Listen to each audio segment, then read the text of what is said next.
I believe that everybody has a story, and I'm fascinated to hear them. So come with me as we take a walk down Fascination Street. Welcome back, Streetwalkers. This episode is with Chris Field. Besides being the author of the new book, Disrupting for Good, Chris is also the founder of Mercy Project, which is a nonprofit that helps rescue children from slavery and forced labor in Ghana, Africa. In this episode, we talk about where Chris grew up and the many plates he was spinning as a young adult and where these events all led him to. He's done over 25 marathons. He's ran for mayor. And he started this amazing nonprofit that helps these children on the other side of the world. In this episode, we talk about all those things, plus other things that are coming down the pipe. Also, there's a cute little story about Bluebell ice cream and his review of it that went viral. So enjoy, folks. This is my conversation with the author of Disrupting for Good and the founder of Mercy Project, Chris Field. Yeah, talk to me, yeah.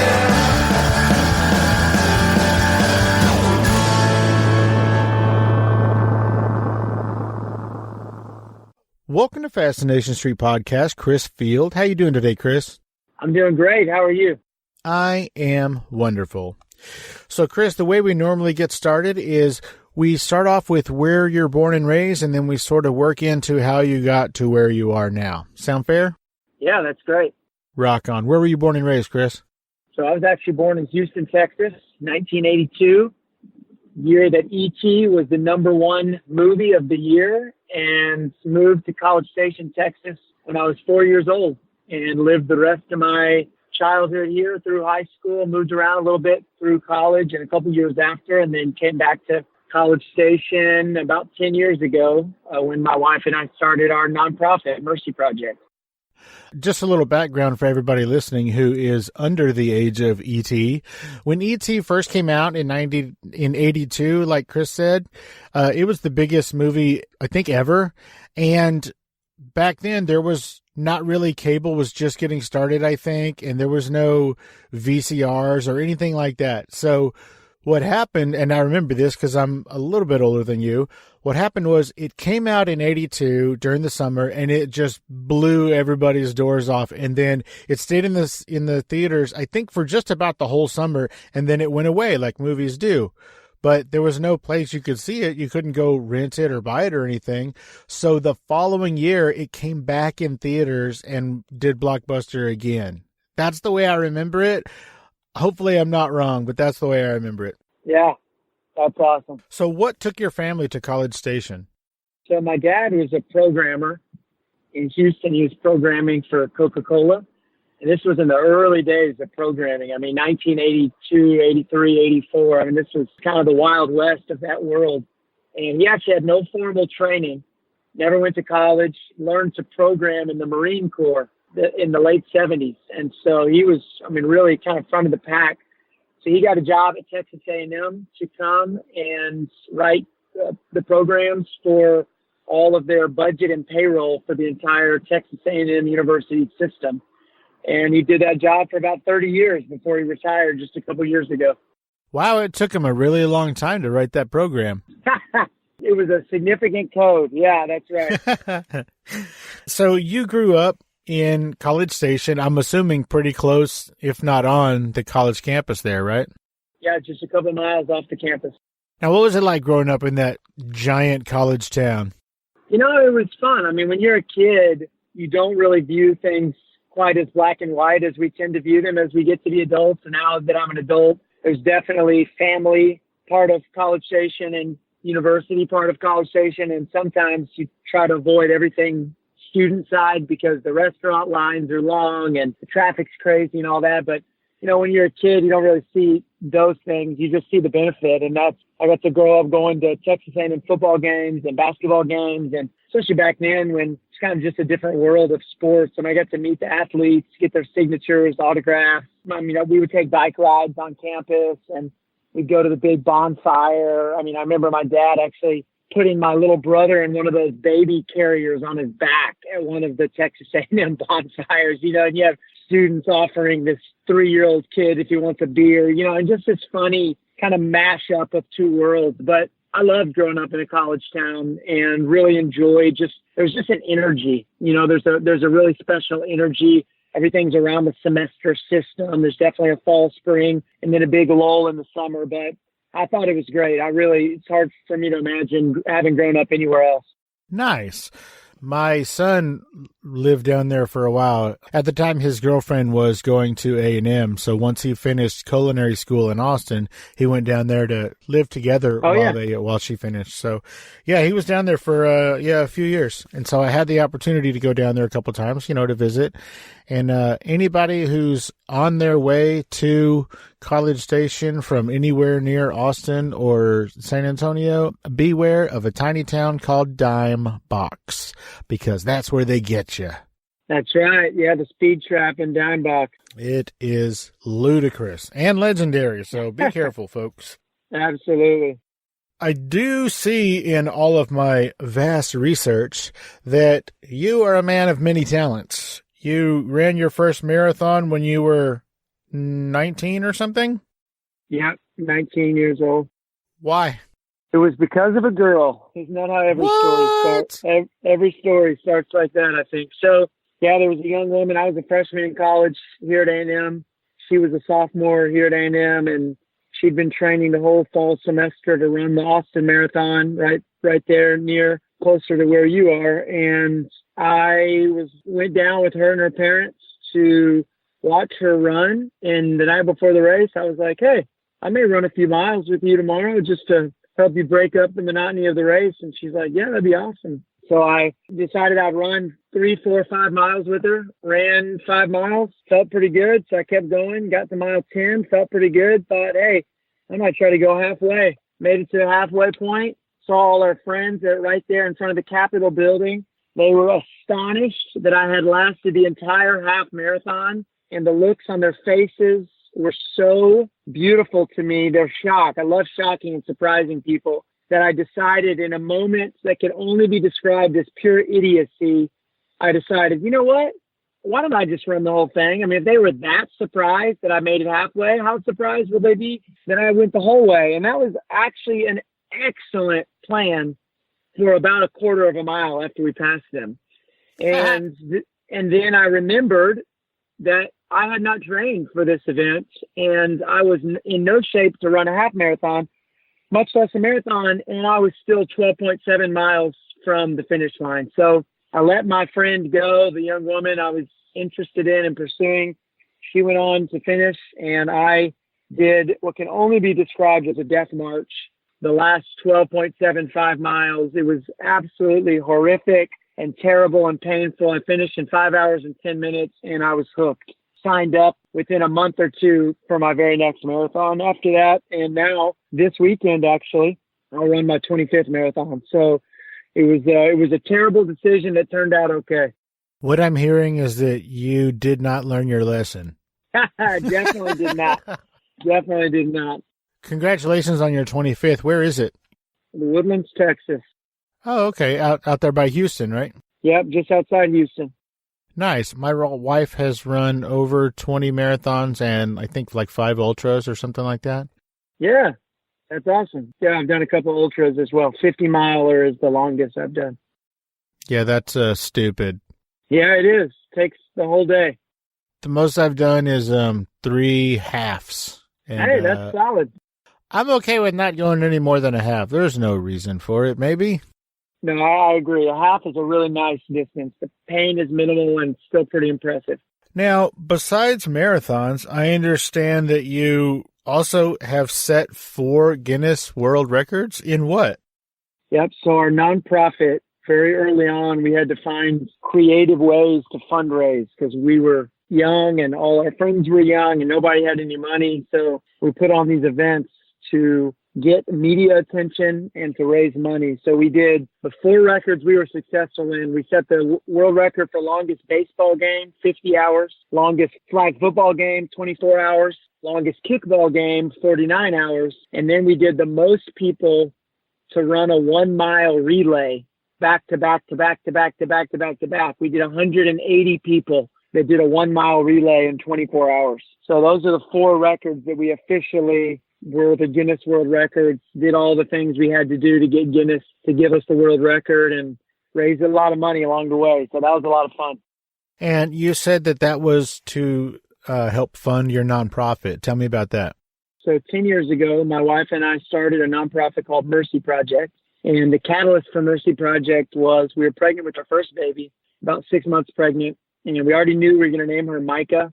And every day we were talking to her in my wife's belly and praying for her and just really engaging her as this little unborn baby, but just really talking about the hopes and dreams we had for her life together and even with her, just telling her, hey, when you grow up, we want you to be a woman that's kind. We want you to be a woman who's compassionate. We want you to be a woman of justice and a woman of mercy. And so we've been saying all these things to our unborn baby, our first baby. And I read a book around that time. And that book talked about child trafficking in Ghana, Africa. And now everyone's talking about human trafficking. It's a very, very common topic. Most people are aware that trafficking is happening. There's still slaves in the world. Most people, they've seen something around that. But 10 years ago, no one was talking about this. It was completely off my radar. I'd done a ton of work in social justice and with the poor during college and just after college. And so I felt like I was pretty well versed in social issues of the time. And I had absolutely no clue that human trafficking was happening. And so reading about these children as young as 5 years old trafficked into the fishing industry, it was crushing, especially because I was saying all these hopes and dreams I had for my own child, and just comparing those two things, holding them next to each other and saying, wow, this is the world my daughter is going to grow up in. And someday she's going to ask me, Dad, when you heard there were children who were sold for $20 to work every day, all day on a lake, what did you do? And I knew that I wanted to be able to look her in the eye when I answered that question and tell her, look, I didn't do enough, but I did what I could. So I Googled the author. I called her, asked her if I could go to Africa with her. She said yes. And 3 months later, I got off a plane in Africa, literally walked out on the tarmac because the airport was so small, you couldn't even connect the plane to the airport. Walked out on the runway, went inside, took a car 10 hours north up onto the world's largest man-made lake in Ghana, Africa, and sat in little fishing boats with little boys and little girls that had been sold. And it was crushing. I mean, it was absolutely heartbreaking and also transformation. It changed my life forever. I came home. We decided we would raise money to help. So we raised about $75,000. That's when we did the first Guinness World Record, and realized during that 9 months of raising that $75,000 that there was no one in Ghana that was solving the problem sustainably. No one was really getting at the root causes of why the children were trafficked in the first place, which was poverty. And that really left us at a fork in the road. Do we keep going and just say, hey, we did our part, we raised $75,000, that's more than most people? Or do we say, look, if we're going to do this, we got to do it right. We got to get at the root causes. So we chose the latter of those two things. And 10 years later, we've been incredibly fortunate to have rescued more than 160 children out of human trafficking, reunited each one of them back into their families of origin. Every one of those kids is going to school or the equivalent trade school in those villages where the children fished and worked. We've taught those fishermen who owned the children how to do cage fishing or aquaculture. So we've replaced the need for the child labor and actually increased the income of those communities by about 16% per family without the labor of the children. So it's truly getting at the root cause of the trafficking, which is economic, and also returning those kids to their families so that they can have a chance for a real life and a good life, the kind of life I wanted my daughter to have. So if I understand this correctly, in most, if not all of these instances, these kids were being trafficked to be used as manual slave labor, not sexual slave labor? Yeah, that's right. Okay. So what do you do with that money? How does that money buy the freedom of those kids? Walk me through that. Yeah, so it's pretty complex in its a holistic nature, but I'll break it down really pretty simply. We have a team of Ghanaians that goes out onto the lake and identifies places where children are being trafficked, where they're working and fishing from, the home base of the kids, the villages. We go into those villages and there's a chief there, and these are straight out of National Geographic, mud hut, thatched roof, no running water, no electricity. Some of these villages I've been in, they've never seen a white person before. I'm the first person with white skin they've ever seen. So my Ghanaian staff goes in, has a meeting with the chief and the chief's elders. It says, we want to bring you economic benefit. Our whole goal is economic empowerment. Is that something you'd be interested in? The chief says, of course. So, okay, great. We need to do a census of your community. So we do a census. In that census, we identify which children are trafficked and which ones are not. And that's very easy to identify, because if I was sitting in your home and I asked you about these children sitting here, you'd very quickly tell me, well, this is my child and this is not, because you want to make sure all the benefits I'm going to bring your community are going to your child and not some random child that you bought for $20. So we very quickly have a list of the children that have been trafficked. And they don't use the word traffic, by the way. They would say, this boy came from another place. You know, this boy's mommy lives somewhere else. She doesn't live here. They'd say something like that. So we go back to the chief and we say, hey, you've got trafficked kids here. You've also got a lot of fishermen that are struggling to make money. Here's what we're going to do. We're going to teach you how to do aquaculture. We're going to give you that aquaculture business and all the training you need to be successful. We're going to bring you all of that information. We're going to let you talk to other fishermen like you who have made money from this, so you can know that you can trust us. But here's what we need from you. All the children in this community that don't live here, their mommies and daddies are in other places, we need them to be able to go back to their moms and dads. And all your own children who live in this place and who don't go to school because there is no school here, we'd like you to use the money from these cages to build a school and hire teachers for this community, so that your own children can be educated and break this cycle of fishing. And so that the children who've been fishing that don't live here, we can break this cycle of child trafficking and they can go back to their moms and dads. So that's what it pays for. We bring in the business, train the fishermen, teach them how to fish with cages instead of using the labor of the children.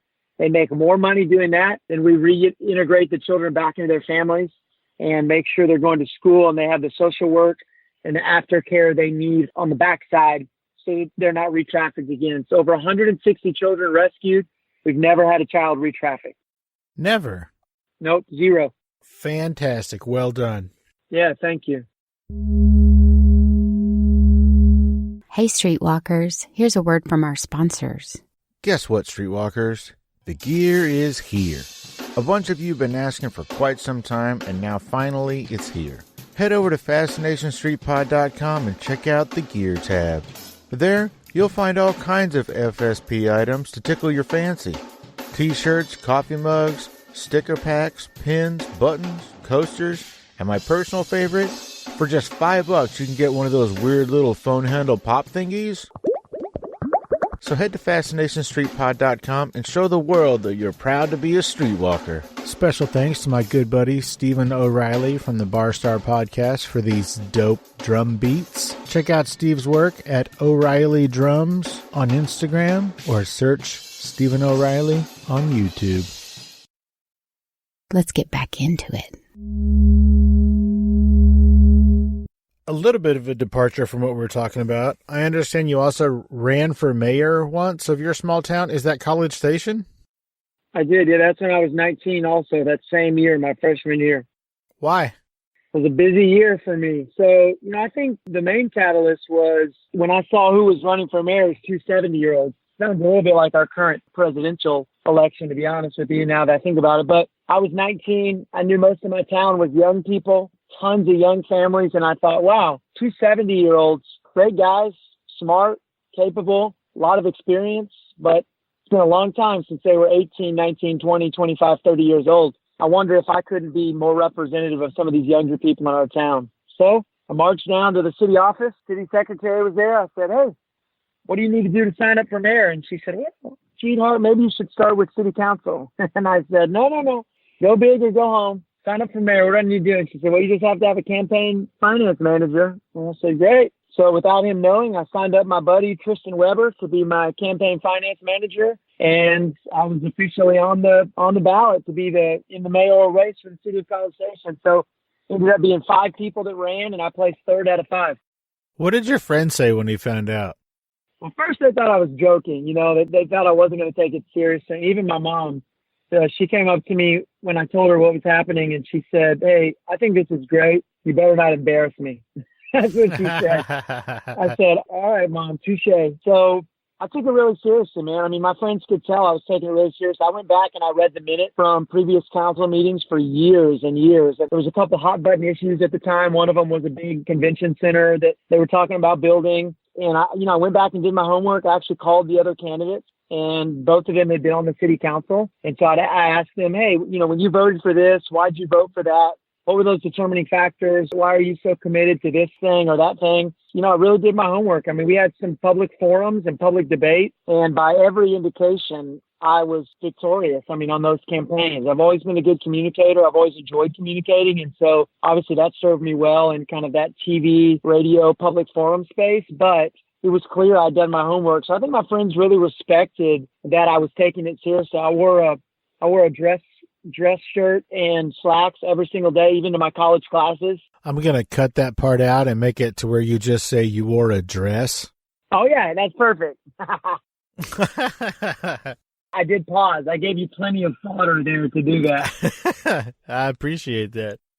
I wore a dress shirt and slacks, and I really took it seriously. When I met somebody and told them I was running for mayor, I wanted them to look at me and see that I was a professional. And even though I was 19 years old, that I wasn't walking around in shorts and a T-shirt. I was actually taking it seriously. So that was a really fun season of life, those 2 months of the campaign.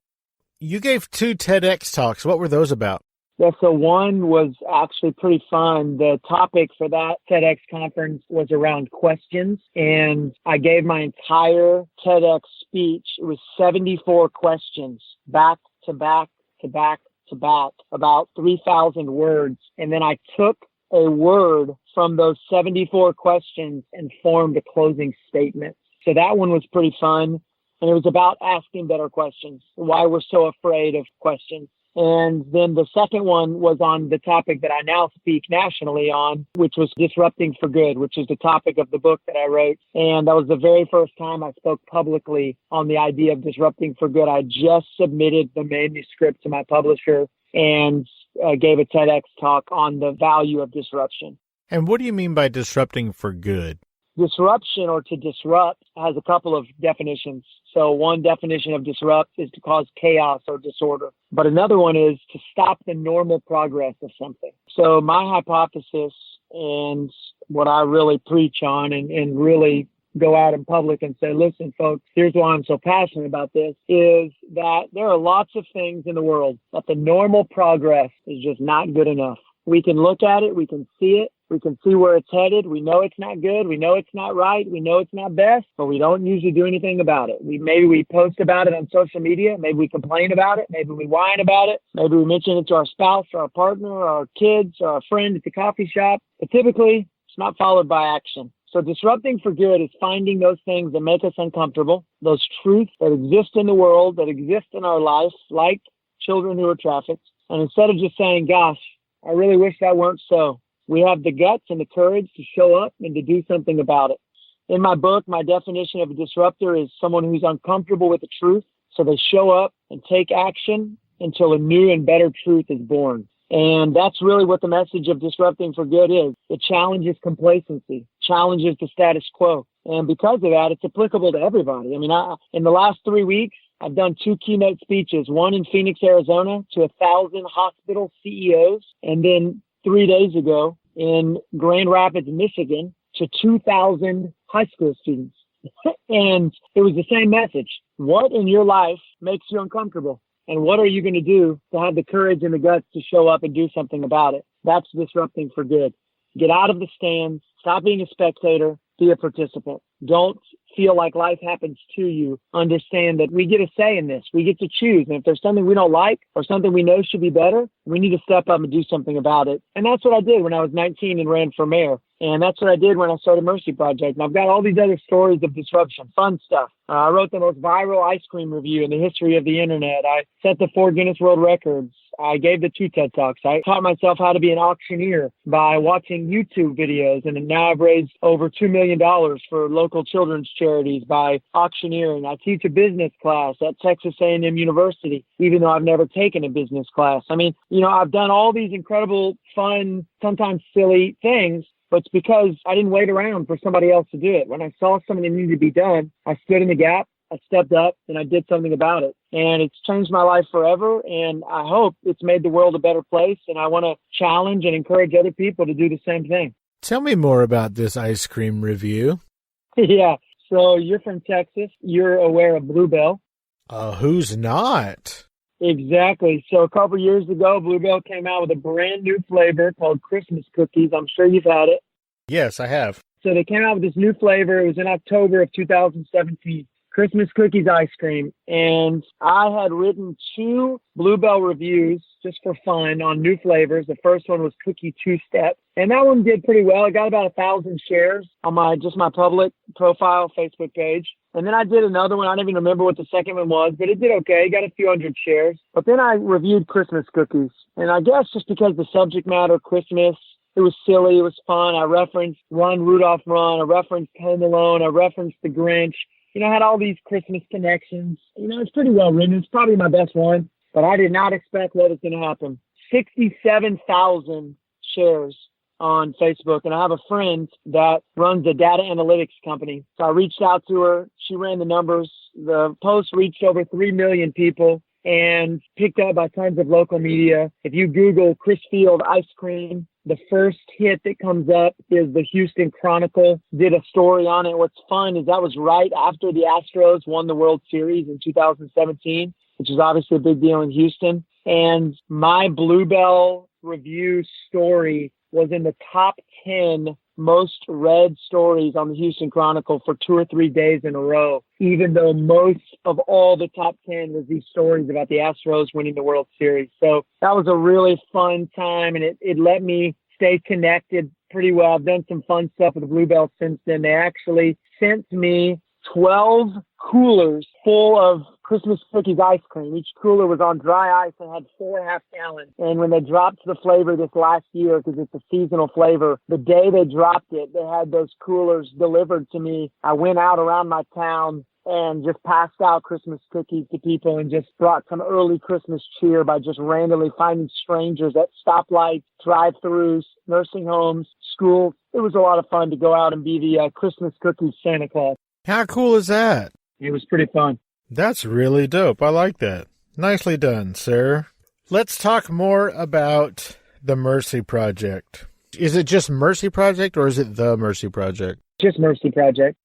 Okay. I'm assuming this is a 501 whatever. Yep, 501c3. I always say 3C because I'm weird. Yeah, no, it's good. So you've been doing this for over 10 years now? Yeah, we'll hit our 10th year this September, so 9.5 years. What is your goal, your overall goal? What do you see for the future, or what do you want for the future of this organization? It's really about, we've reached this point of scale, this tipping point. It took us 7 years to rescue our first 100 kids, and it will take us 3 years to rescue our next 100 kids. So we've really reached this point of scale. And now the only thing that holds us back is funding, which is a great place to be because it makes a very compelling story to be able to go out to donors and say, hey, I've got kids I can rescue right now out of human trafficking and send to school and completely transform their lives, but I need $40,000 to go and rescue a village of kids and teach that village how to do aquaculture. So for us, the next 5 years, we just put our 5-year strategic plan together. It's about growth. It's about how do we go from 200 kids in 10 years to 500 kids after 15 years. And the other really exciting thing for us is we're working on job creation in Ghana. So people under 35 years old in Ghana, about 50% of them are underemployed or unemployed, which is a massively big number, which is crushing. And so one thing we're really passionate about is creating jobs for the kind of people who don't have opportunities to have a job, finding people with grit and giving them an opportunity. So we just ran our very first entrepreneurship bootcamp in Ghana, which was awesome. 30 rural Ghanaians that we spent 3 days with. I took over a professor from Texas A&M. She's actually an assistant dean that's on our board. We ran basically an MBA bootcamp. We taught them supply and demand and unique value proposition and, all of these things that are so important to having a business. And at the end of the day, they pitched their business ideas to us. We chose 8 of them that will receive funding and a mentor for the next 12 months. And the goal over the next 5 years is that we find enough of these entrepreneurs with grit, with passion, but what they lack is the funding and the mentorship. We come alongside them to help them grow and scale their business ideas, create hundreds of jobs in Ghana, and actually end up creating an investment fund where people like you or anybody listening who wants to do good with their money can take a portion of their portfolio and they can say, hey, I don't know if this is going to return 3, 5, or 7%, but the feeling I get in knowing what my money is doing makes it worth it for me. And so right now we're vetting out how do we make sure we can at least show a small return across these businesses so that we can go and get some bigger money and really scale this to create thousands of jobs instead of dozens, instead of hundreds. So that's what's going to capture my attention the next 5 years. And of course, going around speaking on my book, Disrupting for Good. I love giving keynote speeches. I've got 16 already scheduled in 2020. It's great exposure for the Mercy Project story and really just gets my fire going. It's one of my favorite things to do is stand on a big stage with people who don't know me and get them to feel excited about going back home and changing the world. Now, where can people go if they wanted to contribute to Mercy Project financially? Yeah, so mercyproject.net is our website. Tons of information on there, everything from sponsoring a child to help them go to school for $45 a month and actually getting letters from that child and being able to send letters to that child, all the way up to, of course, somebody wants to make a bigger gift or talk about a way to make a larger donation. You know, I'd be happy to meet with those people in person. I travel all over the country, meeting with donors and talking about how to grow our work. So mercyproject.net is the best place for that, and you can contact me through that website as well. Nice. Y'all pay attention, everybody, and also scroll down because that link will be in the show notes. Hey, Streetwalkers, here's a word from our sponsors. Hey, guys, if you like what I'm doing, click the Amazon banner at the top of the homepage on FascinationStreetPod.com and do all of your shopping through Amazon. Once you click on it and it takes you to Amazon, you can bookmark it or add it to your favorites, and you won't have to go to my site each time. It helps them keep the show going, and again, thanks for listening. Hey, are you interested in getting from A to B while sitting? At Detroit Bikes, we've got a new product that I think you're going to love. It's a bicycle. It's got 2 wheels, hence the bi. And the sickle is because it's a cycle that your wheels go in. So this is a product where you've got a seat. You are actually sitting while moving. Wow. And it's as easy as just pedaling, pushing with your legs. So we think that customers are going to love this product, and we hope you'll check it out at www.detroitbikes.com. www.detroitbikes.com.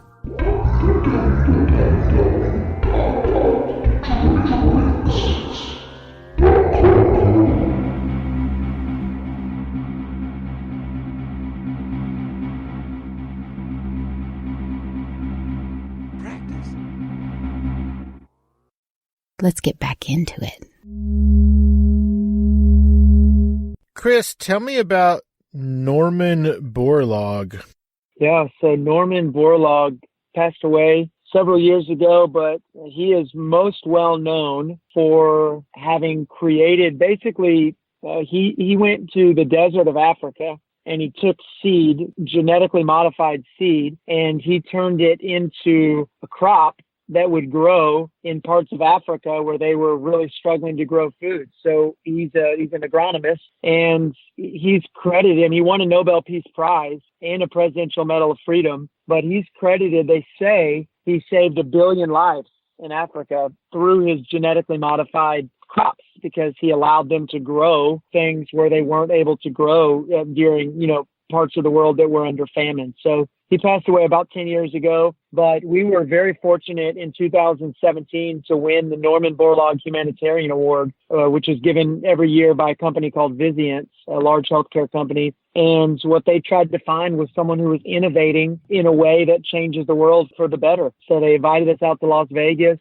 They had the Bellagio conference room, the largest conference room in Las Vegas. And we got to go up on stage and receive that really meaningful award. And also they gave us $50,000 at the time, which paid for a village of kids to get rescued and a village to learn how to do aquaculture. So really, really cool. That is amazing. Where do you keep that award? We have it at the Mercy Project offices. Oh, you have offices. That's good. Yeah, here in College Station. What do you want your kids to be when they grow up? Oof, great question. You know, this is going to sound cheesy, but I'm going to be honest with you. I want my kids to be kind global citizens. You know, I've already taken 3 of my 4 kids to Africa. They were 7, 5, and 4 when I took them to Ghana. People told me I was crazy to make that 24-hour each-way travel with kids that young. But one, I wanted my kids to see what Dad does all the time. I've made 40 trips back and forth to Ghana in the last 10 years, so I wanted to see why I kept leaving. But I also wanted my kids to see that the world's not that big, that when we see something that needs to be done, that we have the capacity to do it, and that we are the only thing that holds us back is really fear. I mean, the number one underlined quote in my book on Kindle is that my life was changed forever when my desire to dream big and take chances outgrew my fear of failure. So when my kids grow up, I want them to not be afraid of failing. And I want them to believe they have what they need within them to do whatever they can to help people that need help. So whatever occupation that leads them into, whatever they punch in and punch out for a job, that matters a lot less to me than they're people of high character and compassion. That's a great answer. Well, thank you. You're welcome. Back to you taught a business class? Yep. Having never taken a business class, what qualifies you to teach a business class? Great question. So I have a master's degree. So on paper, that's what qualifies me. But really, I'm in my 10th semester right now, and I was really brought in as a practitioner. Texas A&M as one of the top business schools in the whole country. And I'm barely a millennial, and these Gen Zers, smart, capable, and they're saying, hey, I'm going to get a business degree, but I also want to do good. I don't want to just go get a job and put money in the stock market and, drive a nice car and die someday. I want to do something with my life that really matters. And the older generations aren't really understanding why this matters so much to millennials and Gen Zers, but they all know it does matter. And that's something they're hearing consistently. And so I was brought in with a handful of other professors at A&M to basically fill that gap, to say, hey, here's a way business is getting used in the world that's helping people. And the course that I teach is called Using Business to Solve Social Problems.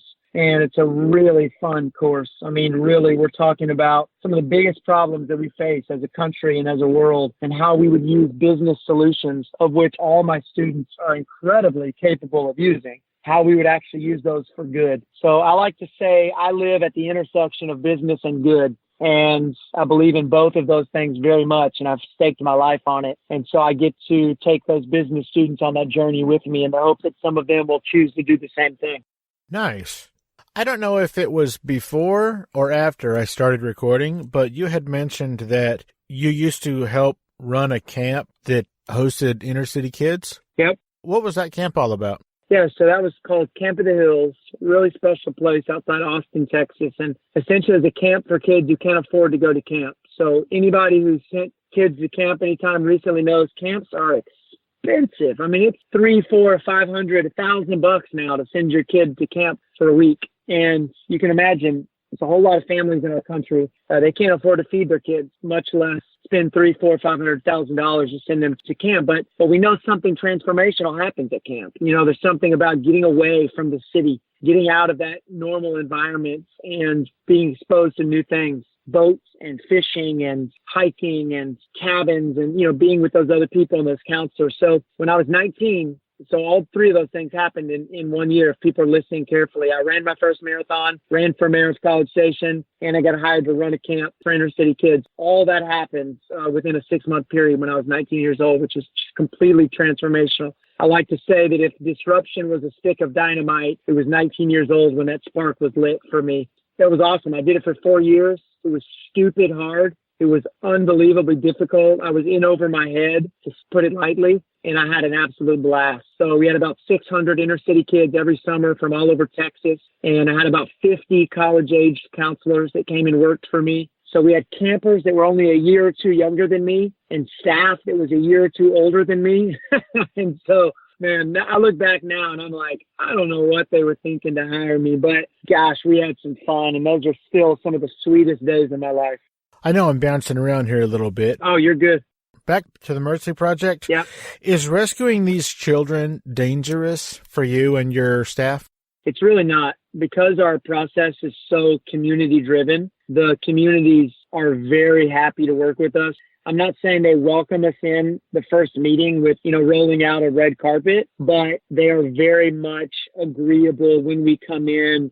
They understand what we want to do is to help them, and that we want to be mutually beneficial. So it's very much a relationship of partnership. I mean, that's what we call it. We say our goal is to take these communities from shame to pride and help them be a part of the solution instead of part of the problem. So it really feels like a sweet partnership, especially once we've established that relationship with them.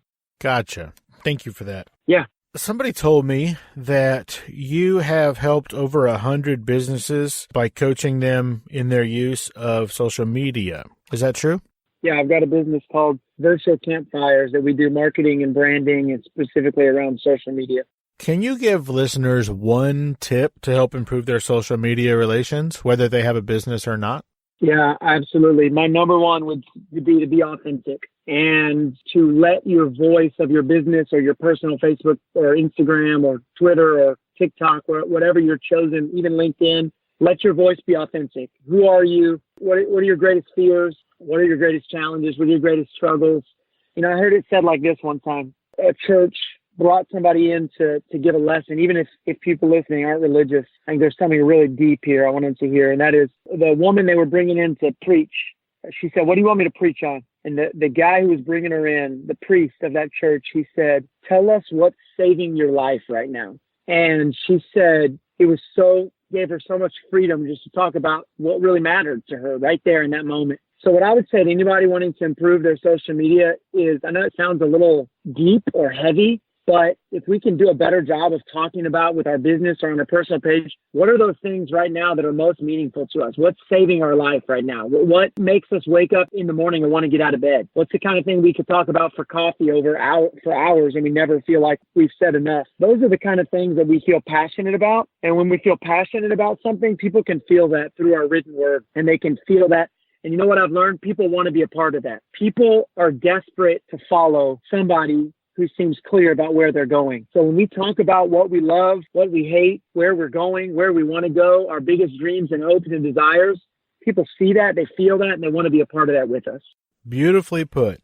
Chris, as we're winding up, is there anything that we didn't talk about or I didn't ask you that you wanted to talk about?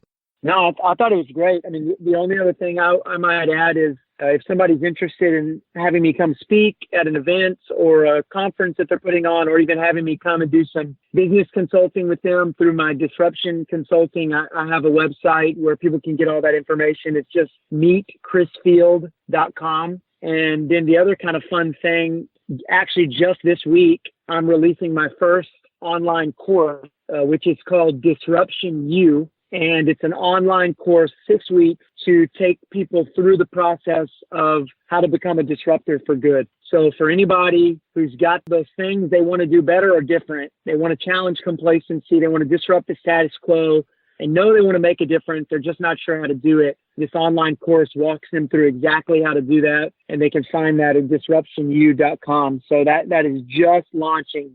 So I'm really excited about that. Very cool. Can you tell everybody where they can find you on social media? Yep. So just at Disruption Chris are my social media handles. And that's on everything? Yep. Awesome.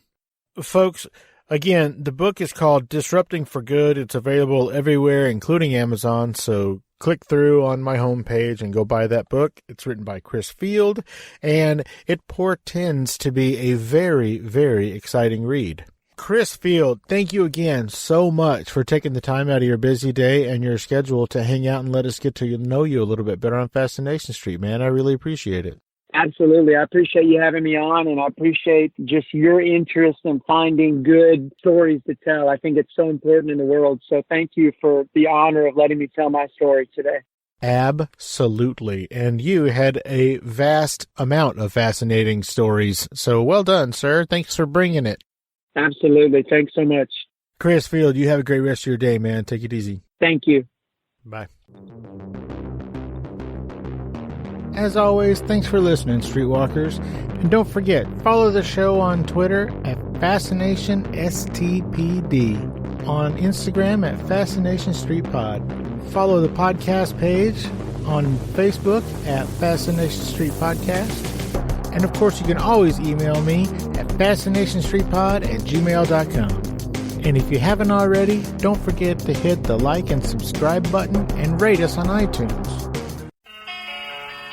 Opening music is the song Magnolia from the 2014 album Intransigence, used with permission from Douglas Miles Clark.